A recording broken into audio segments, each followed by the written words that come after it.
First boss is Amir Kiri. He's very straightforward, but can be easier if the group kills things in the right order. First, the boss will be his tank and spank, and the group will just start DPSing the boss. The healer can easily help with DPS due to the tank not taking very much damage. After a bit, the boss will target someone and walk towards them. Once the boss has walked to the targeted player, he will pin that targeted player down, and he or she won't be able to move, but still will be able to do damage. At this point, you can no longer DPS the boss directly, and you can only damage the leg that is holding the said player down. Once the leg has been DPS, the boss will fall on his back and will take extra damage from attacks. Once again, the healer can go ham because the boss will not be attacking anyone. After a few moments, the boss will flip back up and start doing damage again. As he flips, an ad will spawn. At the same time, party members will get marked with a blue dot over their heads. This blue dot will drop a ground AoE on top of marked players, so you would want to be spread out so the damage doesn't stack on each other. But if the ad is killed quickly enough, the AoE damage will not go out, so all DPS should switch to the ad to avoid taking damage. When the ad is dead, switch back to the boss. Once again the boss will target another person to pin down. But this time, an ad will spawn at the same time. Everyone who isn't pinned down should switch to the ad and kill it, while the person who is pinned should focus the boss leg pinning him. After that's done, the boss will flip and take extra damage, so go hard again.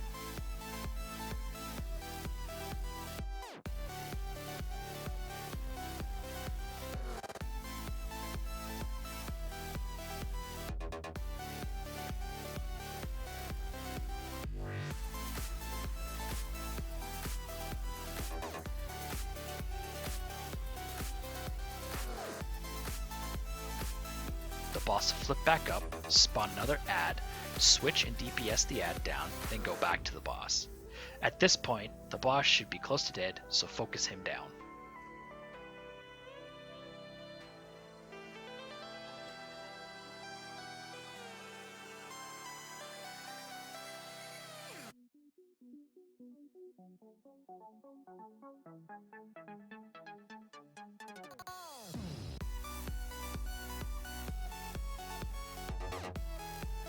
Now that the first boss is dead, we will go to the second boss. The next boss is Ruby Princess. Although an easy boss, she can be very annoying due to lack of DPS time on her. Start as normal and tank and spank her while waiting for the first mechanic. After a bit, she will go into the middle of the room and start casting seduce. At this point, everyone has a few moments to go to one of the 4 boxes in the room and walk over it. When you have walked over it, you will turn into a small old lady and the mechanic will not affect you. After an explosion of light, she will go right into another mechanic called Coriolis Kick, which will prevent melee to jump back in, but range can start DPSing her. Once the AoE is done, melee can jump right back in and continue to DPS her.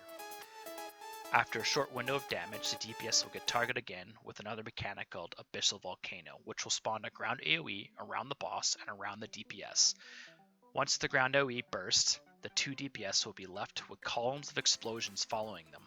So run to the wall and kite the explosions around the room and try to avoid the tank and healer. After, she will use Coriolis Kick again, preventing melee to go in. Just wait, and then jump back in. Here is a window for DPS, so go hard before she goes back into another Seduce, followed by another Coriolis Kick.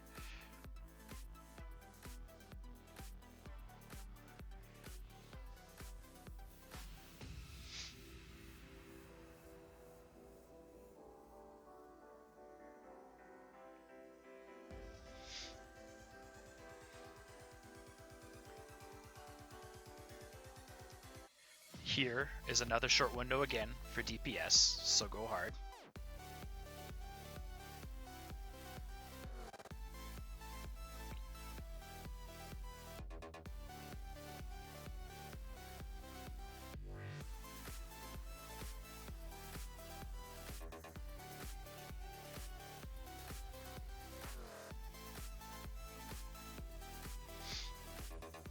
Once again, she will go into another abyssal volcano, which will target the 2 DPS and the tanks.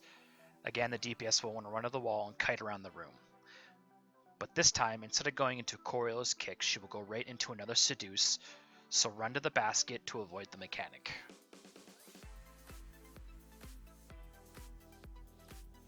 Once complete, she will do another Coriolis Kick, and then finally another window of DPS.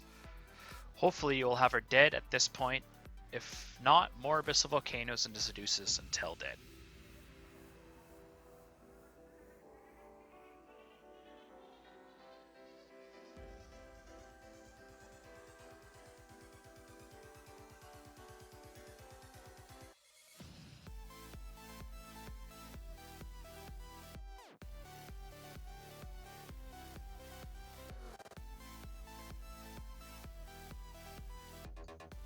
Now the final boss, Shizu.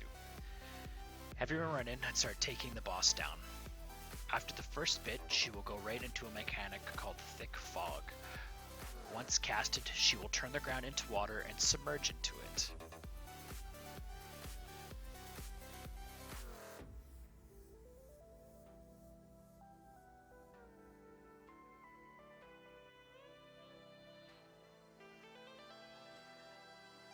Once submerged, the party will be left with a debuff that will slowly drain everyone's life. Also, it'll spawn 3 balls that need to be DPS'd. Once dead, she will swim around and jump out of the ground. Make sure not to be in the area where she's swimming or you will get a debuff when hit when she jumps out of the water that makes you take more damage from the fight. Once she's up, you have time to DPS her. Then she will use a move called Mad Stare. You will need to be facing away from her or else you will get a fleeing effect for the next 8 seconds. You don't need to target her to see this move. She will have a big single eye on her when she uses it.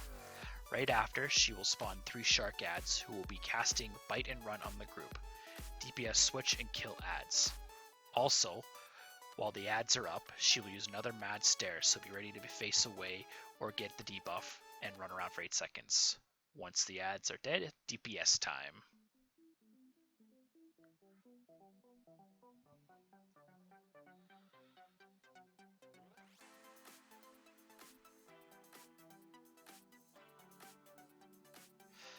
Again, she will use Thick Fog and disappear.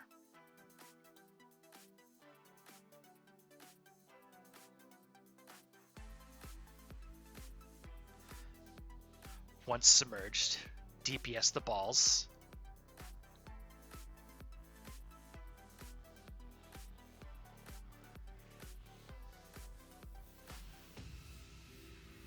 Once the balls are dead, run away from her in the water. She will pop back up, and at this point, you have a large window of DPS time.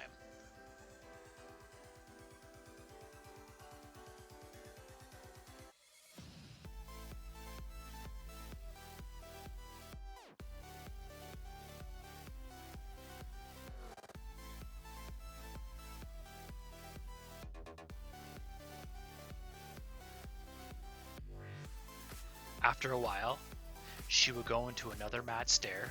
Make sure you turn away so you don't get the fear effect.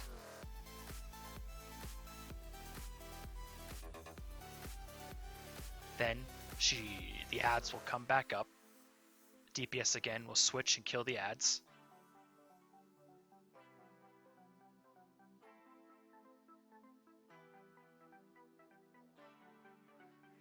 Then she will use Thick Fog and submerge again. DPS the balls and avoid her while she's swimming in the water.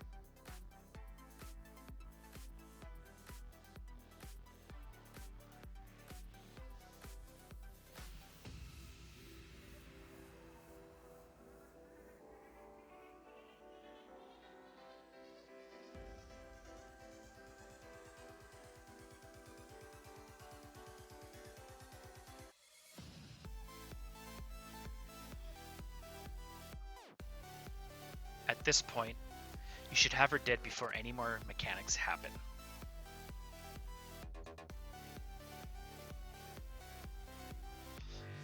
And that's it, guys. All 3 bosses in the dungeon. If you liked the video, give it a thumbs up. I will be covering the rest of the dungeons soon. Also, this is my first video ever on YouTube. It's a little rough, I know, but it'll get better. Thanks, and I'll see you guys again.